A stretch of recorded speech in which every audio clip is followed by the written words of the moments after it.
Almost म्हणजे negligible होऊन जातात सर चान्सेस. नाहीच समजा ना की बरोबर. आणि ओटी ना पूर्ण जनरेटरवर चालतं. येते का त्याला?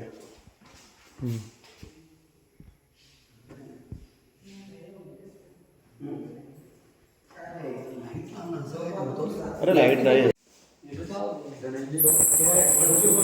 पूर्ण मशीन आहे त्याला.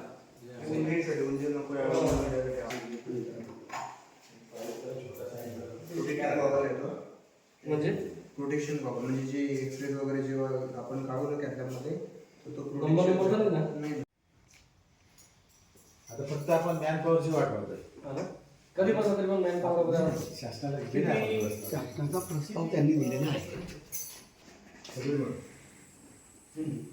ते बंद करायचं.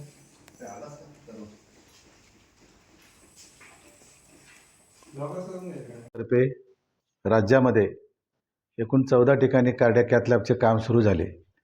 धुळे सिव्हिल हॉस्पिटलच्या परिसरात गेल्या वर्षी 7 जानेवारी रोजी कार्डियाक कॅथ लॅबचे काम सुरू झाले आणि 19 डिसेंबर 2024 रोजी कार्डियाक कॅथ लॅबचे पूर्ण होऊन त्याचे हस्तांतरण देखील शासनाकडे झालेले आहे. या कॅथ लॅबमध्ये हृदयविकाराशी संबंधित सर्व आजारांचे तपासण्या, रोगनिदान आणि उपचार पूर्ण केले जातील. उदाहरणार्थ हृदयविकाराशी संबंधित असलेल्या ECG, 2D echo, colour Doppler, stress test, angiography किंवा एन्जिओप्लास्टी अशा प्रकारचे सर्व इलाज इथे मोफत केले जातील. यासाठी शासनाने सर्व प्रकारच्या सोयीसुविधा मोफत उपलब्ध करून दिलेल्या आहेत. यासाठी नागरिकांकडे केवळ आधार कार्ड आणि रेशन कार्ड, आधार कार्ड असलं तरी चालेल. रेशन कार्डची उत्पन्नाची कुठलीही अट नाही. सर्व नागरिकांना आरोग्य विभागातर्फे सर्व प्रकारच्या सेवा ह्या मोफत उपलब्ध करून दिल्या जातात.